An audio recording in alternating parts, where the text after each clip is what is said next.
MV Act vertical bar, victim deprived of compensation for over 20 virus, a system responsible for delay. Punjab and Haryana HC awards 1.3 crore rupees as damages. Observing that the judicial system needs self-assessment as it was responsible for a delay of 24 years to decide just compensation to a road accident victim suffering pelvic fracture urethral injury, the Punjab and Haryana High Court has awarded the claimant 1.3 crores rupees in compensation. The court enhanced the compensation from 7 lakhs rupees awarded by the tribunal to 1.3 crores rupees to the victim who was permanently disabled in a road accident. Justice Sanjay Vashisht in his order said, "This case is a locus classicus wherein the injured victim has been deprived of just compensation for more than 2 decades, a total of more than 24 years, awarding of which is the primary objective of the Motor Vehicles Act, 1988. Unfortunately, responsibility for such a delay cannot be fixed on anyone except our system, which requires introspection and self-assessment to equip itself for making an early decision, especially in the cases which involves painful or sensitive subject matter." Considering the testimonies of doctors, the court noted that the victim had been under consistent treatment since the day of the accident in 2000 to 2022. The doctor also made it clear that overall normal life and other normal activities of the patient like sexual activities etc. would definitely get affected due to erectile dysfunction associated with pelvic fracture urethral injury, it added. The court was hearing an appeal challenging the order of the tribunal whereby in 2004 the victim was granted a total compensation of 7,62,000 rupees along with interest at 9% per annum from the date of filing of the petition till its realization. During the pendency of the appeal, an application by the claimant was filed to direct the medical superintendent of PGI, Chandigarh to reassess the permanent disability of the claimant. The High Court further noted that the claimant moved the appeal before the High Court, which was admitted in 2005, and since then there had been no decision on one pretext or the other. After examining the submissions, the court noted various landmark judgments of the Apex Court for deciding the just amount of compensation that the claimant is entitled to, especially in the light of the legislative intent of the legislature while enacting the Motor Vehicles Act, 1988. Reliance was placed on State of Haryana and another way, Jasbir Kaur and others, 2003, to underscore that statutory provisions clearly indicate that the compensation must be just and it cannot be bonanza, not a source of profit, but the same should not be a pittance. The court observed that measures of damages cannot be arrived at by precise mathematical calculations. It would depend upon the particular facts and circumstances, and attending peculiar and special features, if any. Justice Vashisht highlighted that the age of the injured at the time of the accident was 17 years, the multiplier of 18 is applicable and the total loss of future earnings, by applying the multiplier of 18, would be R09,07,200. Further, the court observed that although disability as stated by the doctor may be 86% permanent disability, but the proof facts on record clearly speak that the claimant has suffered injuries to the internal organs and urinary bladder are almost damaged and injury suffered in the intestine led to the amputation of the left leg. Therefore, for the purpose of calculating the amount of compensation payable to the claimant appellant, the disability would be taken as 100% physical disability. The judge took note of certain parameters like loss of future earnings of the victim, medical expenses, including hospitalization charges, future medical expenses, attendant charges, special diet, transportation, pain and suffering, loss of enjoyment, loss of amenities and marital bliss. Consequently, the court said, keeping in mind the aims and objects of the beneficial legislation, i.e., to provide adequate relief to the victim or the dependent family members, total compensation amount to which appellant claimant is held entitled is as 1, 31,47,200 rupees 1 crore 31 lakhs 47,200 only. Title: Gagandeep at Monty V. Sukhbir Singh and others. MV சட்டம் பாதிக்கப்பட்டவருக்கு 20 ஆண்டுகளுக்கும் மேலாக இழப்பீடு கிடைக்கவில்லை. தாமதத்திற்கு எங்கள் அமைப்பு பொறுப்பு. பஞ்சாப் ஹரியானா உயர் நீதிமன்றம் 1.3 கோடியை சேதமாக வழங்கியது. சாலை விபத்தில் பாதிக்கப்பட்டவருக்கு இடுப்பு எலும்பு முறிவு சிறுநீர்க்குழாய் காயத்தால் நியாயமான இழப்பீடு வழங்குவதில் 24 ஆண்டுகள் தாமதம் ஏற்பட்டதற்கு நீதித்துறை அமைப்பு பொறுப்பு என்பதால் சுய மதிப்பீடு தேவை என்பதை கவனித்த பஞ்சாப் மற்றும் ஹரியானா உயர்நீதிமன்றம் உரிமை கோருபவருக்கு 1.3 கோடி ரூபாய் இழப்பீடு வழங்கியுள்ளது. சாலை விபத்தில் நிரந்தரமாக ஊனமுற்ற பாதிக்கப்பட்டவருக்கு தீர்ப்பாயத்தால் வழங்கப்பட்ட 7 ரூபாய் லட்சத்திலிருந்து ரூ.1.3 கோடியாக நீதிமன்றம் இழப்பீட்டை உயர்த்தியுள்ளது. நீதிபதி சஞ்சய் வசிஷ் தனது உத்தரவில், இந்த வழக்கு ஒரு வழக்கு, இதில் காயமடைந்த பாதிக்கப்பட்டவருக்கு 2 தசாப்தங்களுக்கும் மேலாக, மொத்தம் 24 ஆண்டுகளுக்கும் மேலாக வெறும் இழப்பீடு வழங்கப்படவில்லை. இதை வழங்குவதே மோட்டார் வாகனச் சட்டம் 1988 இன் முதன்மை நோக்கமாகும். துரதிர்ஷ்டவசமாக, இத்தகைய தாமதத்திற்கான பொறுப்பை, குறிப்பாக வலிமிகுந்த அல்லது உணர்திறன் வாய்ந்த விஷயங்களில் முன்கூட்டியே முடிவெடுப்பதற்கு தன்னை தயார்படுத்திக் கொள்ள சுயபரிசோதனை மற்றும் சுய மதிப்பீடு தேவைப்படும் எங்கள் அமைப்பை தவிர வேறு யாரையும் மீது சுமத்த முடியாது என்று கூறினார். மருத்துவர்களின் சாட்சியங்களை கருத்தில் கொண்டு 2000ஆம் ஆண்டு விபத்து நடந்த நாளிலிருந்து 2022 வரை பாதிக்கப்பட்டவர் தொடர்ச்சியான சிகிச்சையில் இருந்ததாக நீதிமன்றம் குறிப்பிட்டது.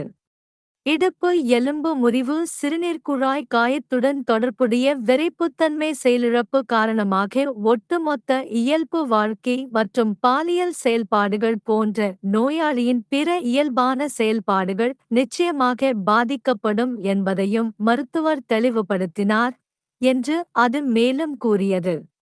2004ஆம் ஆண்டு பாதிக்கப்பட்டவருக்கு மனு தாக்கல் செய்யப்பட்ட நாளிலிருந்து அது நிறைவேறும் வரை ஆண்டுக்கு 9% வட்டியுடன் 7,62,000 ரூபாய் மொத்த இழப்பீடு வழங்க தீர்ப்பாயத்தின் உத்தரவை எதிர்த்து தாக்கல் செய்யப்பட்ட மேல்முறையீட்டை நீதிமன்றம் விசாரித்தது. மேல்முறையீடு நிலுவையில் இருந்தபோது சண்டிகரில் உள்ள பிஜிஐ மருத்துவ கண்காணிப்பாளருக்கு உரிமை கோருபவரின் நிரந்தர இயலாமையை மறுமதிப்பீடு செய்ய உத்தரவிடுமாறு மனுதாரர் ஒரு விண்ணப்பத்தை தாக்கல் செய்தார்.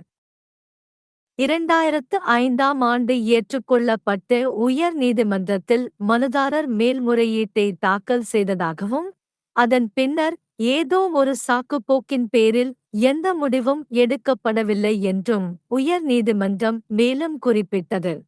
சமர்ப்பிப்புகளை ஆராய்ந்த பிறகு, குறிப்பாக மோட்டார் வாகனச் சட்டம் 1988 ஐ இயற்றும்போது சட்டமன்றத்தின் சட்டமன்ற நோக்கத்தின் வெளிச்சத்தில் உரிமை கோருபவருக்கு உரிமையுள்ள இழப்பீட்டுத் தொகையை தீர்மானிப்பதற்காக உச்சநீதிமன்றத்தின் பல்வேறு முக்கிய தீர்ப்புகளை நீதிமன்றம் குறிப்பிட்டதையும், சட்டப்பூர்வ விதிகள் இழப்பீடு நியாயமானதாக இருக்க வேண்டும் என்றும் அது ஒரு வெகுமதியாக இருக்க முடியாது என்றும் அது ஒரு இலாப ஆதாரமாக இருக்கக்கூடாது என்றும் ஆனால் அது ஒரு அற்பமான தொகையாக இருக்கக்கூடாது என்றும் தெளிவாக குறிப்பிடுவதற்காக ஹரியானா மாநில அரசு மற்றும் மற்றொரு வழக்கு எதிர் ஜஸ்பீர் கவுர் மற்றும் பிறர் மீது 2003 நம்பிக்கை வைக்கப்பட்டது. இழப்பீடுகளின் அளவீடுகளை துல்லியமான கணித கணக்கீடுகள் மூலம் அடைய முடியாது என்று நீதிமன்றம் குறிப்பிட்டது. இது குறிப்பிட்ட உண்மைகள் மற்றும் சூழ்நிலைகள் மற்றும் ஏதேனும் சிறப்பு அம்சங்களைச் சார்ந்தது. விபத்து நடந்த நேரத்தில் காயமடைந்தவரின் வயது 17 ஆண்டுகள். 18 இன் பெருக்கி பொருந்தும் என்றும் 18 இன் பெருக்கியை பயன்படுத்துவதன் மூலம் எதிர்கால வருவாய் இழப்பு ரூபாய் 0907 200 ஆகஸ்ட் இருக்கும் என்றும் நீதிபதி வசிஷ்ட் எடுத்துரைத்தார். மேலும் மருத்துவர் கூறியது போல் இயலாமை ஒருவேளை 86% நிரந்தர இயலாமை என்றாலும் பதிவு செய்யப்பட்ட நிரூபிக்கப்பட்ட உண்மைகள் உரிமை கோருபவரின் உள் உறுப்புகள் மற்றும் சிறுநீர்ப்பையில் கிட்டத்தட்ட சேதமடைந்துள்ளதாகவும் குடலில் ஏற்பட்ட காயம் இடது காலின் துண்டிக்கப்படுவதற்கு வழிவகுத்ததாகவும் தெளிவாக கூறுகின்றன. எனவே உரிமை கோருபவர் மேல்முறையீட்டாளருக்கு செலுத்த வேண்டிய இழப்பீட்டுத் தொகையை கணக்கிட அந்த இயலாமை 100% உடல் ஊனமாக எடுத்துக் கொள்ளப்படும். பாதிக்கப்பட்டவரின் எதிர்கால வருவாய் இழப்பு, மருத்துவச் செலவுகள், மருத்துவமனை கட்டணங்கள் உட்பட எதிர்கால மருத்துவச் செலவுகள், உதவியாளர் கட்டணங்கள், சிறப்பு உணவு, போக்குவரத்து, வலி மற்றும் துன்பம், இன்ப இழப்பு, வசதி இழப்பு மற்றும் திருமண பேரின்ப இழப்பு போன்ற சில அளவுருக்களை நீதிபதி கவனத்தில் கொண்டார். இதன் விளைவாக நீதிமன்றம் பயனுள்ள சட்டத்தின் நோக்கங்கள் மற்றும் நோக்கங்களை மனதில் கொண்டு, அதாவது பாதிக்கப்பட்டவர் அல்லது சார்ந்திருக்கும் குடும்ப உறுப்பினர்களுக்கு போதுமான நிவாரணம் வழங்குவதற்காக மேல்முறையீட்டாளர் உரிமை கொண்டதாக கருதப்படும் மொத்த இழப்பீட்டுத் தொகை ரூ.31,47,200 ரூபாய் 1,31,47,200 மட்டும் என்று கூறியது. தலைப்பு: ககன்தீப் மோண்டி வி. சுக்பீர் சிங் மற்றும் பிறர். एनवी एक्ट पीड़ित को 20 साल से अधिक समय तक मुआवजा नहीं मिला। देरी के लिए हमारी व्यवस्था जिम्मेदार। पंजाब और हरियाणा हाई कोर्ट ने 1.3 करोड़ रुपए का हर्जाना देने का आदेश दिया। यह देखते हुए कि न्यायिक प्रणाली को आत्ममूल्यांकन की आवश्यकता है, क्योंकि पेल्विक फ्रैक्चर मूत्रमार्ग की चोट से पीड़ित सड़क दुर्घटना के पीड़ित को उचित मुआवजा तय करने में 24 साल की देरी के लिए वह जिम्मेदार थी। पंजाब और हरियाणा हाई कोर्ट ने दावेदार को 1.3 करोड़ रुपए का मुआवजा देने का आदेश दिया है। कोर्ट ने सड़क दुर्घटना में स्थायी रूप से विकलांग हो चुके पीड़ित को न्यायाधिकरण द्वारा दिए गए 7 लाख रुपए के मुआवजे को बढ़ाकर 1.3 करोड़ रुपए कर दिया। न्यायमूर्ति संजय वशिष्ठ ने अपने आदेश में कहा, यह मामला एक ऐसा लोकस क्लासिकस है जिसमें घायल पीड़ित को 2 दशकों कुल 24 वर्षों से अधिक से उचित मुआवजे से वंचित रखा गया है, जिसका भुगतान मोटर वाहन अधिनियम 1988 का प्राथमिक उद्देश्य है। दुर्भाग्य से इस तरह की देरी के लिए हमारी प्रणाली के अलावा किसी और को जिम्मेदार नहीं ठहराया जा सकता है, जिसमें आत्मनिरीक्षण और आत्ममूल्यांकन की आवश्यकता होती है, ताकि जल्दी निर्णय लेने के लिए खुद को तैयार किया जा सके, खासकर उन मामलों में जिनमें दर्दनाक या संवेदनशील विषय शामिल हैं। डॉक्टरों की गवाही पर विचार करते हुए न्यायालय ने पाया कि पीड़ित वर्ष 2000 में दुर्घटना के दिन से लेकर वर्ष 2022 तक लगातार उपचाराधीन था। डॉक्टर ने यह भी स्पष्ट किया कि पेल्विक फ्रैक्चर मूत्रमार्ग की चोट से जुड़े इरेक्टाइल डिस्फंक्शन के कारण रोगी का समग्र सामान्य जीवन और अन्य सामान्य गतिविधियां जैसे यौन गतिविधियां आदि निश्चित रूप से प्रभावित होंगी। न्यायालय न्यायाधिकरण के उस आदेश को चुनौती देने वाली अपील पर सुनवाई कर रहा था, जिसके तहत वर्ष 2004 में पीड़ित को कुल 7,62,000 रुपए का मुआवजा दिया गया था। साथ ही याचिका दायर करने की तिथि से लेकर उसके भुगतान तक 9% प्रति वर्ष की दर से ब्याज भी दिया गया था। अपील के लंबित रहने के दौरान दावेदार द्वारा एक आवेदन दायर किया गया था, जिसमें पीजीआई चंडीगढ़ के चिकित्सा अधीक्षक को दावेदार की स्थायी विकलांगता का पुनर्मूल्यांकन करने का निर्देश देने की मांग की गई थी। उच्च न्यायालय ने आगे उल्लेख किया कि दावेदार ने उच्च न्यायालय के समक्ष अपील दायर की थी, जिसे वर्ष 2005 में स्वीकार कर लिया गया था और तब से किसी न किसी बहाने कोई निर्णय नहीं हुआ है। प्रस्तुतियों की जांच करने के बाद न्यायालय ने सर्वोच्च न्यायालय के विभिन्न ऐतिहासिक निर्णयों को दावेदार को मिलने वाले मुआवजे की उचित राशि तय करने के लिए विशेष रूप से मोटर वाहन अधिनियम 1988 को लागू करते समय विधायिका की विधायी मंशा के आलोक में नोट किया। हरियाणा राज्य और अन्य बनाम जसबीर कौर और अन्य 2003 का हवाला देते हुए इस बात पर जोर दिया गया कि वैधानिक प्रावधान स्पष्ट रूप से संकेत देते हैं कि मुआवजा न्यायोचित होना चाहिए और यह बोनस नहीं हो सकता, लाभ का स्रोत नहीं, लेकिन यह मामूली राशि भी नहीं होनी चाहिए। न्यायालय ने कहा कि नुकसान के माप सटीक गणितीय गणनाओं द्वारा नहीं निकाले जा सकते। यह विशेष तथ्यों और परिस्थितियों, और यदि कोई हो तो उपस्थित विशिष्ट और विशेष विशेषताओं पर निर्भर करेगा। न्यायमूर्ति वशिष्ठ ने इस बात पर प्रकाश डाला कि दुर्घटना के समय घायल की आयु 17 वर्ष थी, 18 का गुणक लागू होता है और 18 के गुणक को लागू करने पर भविष्य की कमाई का कुल नुकसान 0907 रुपये होगा।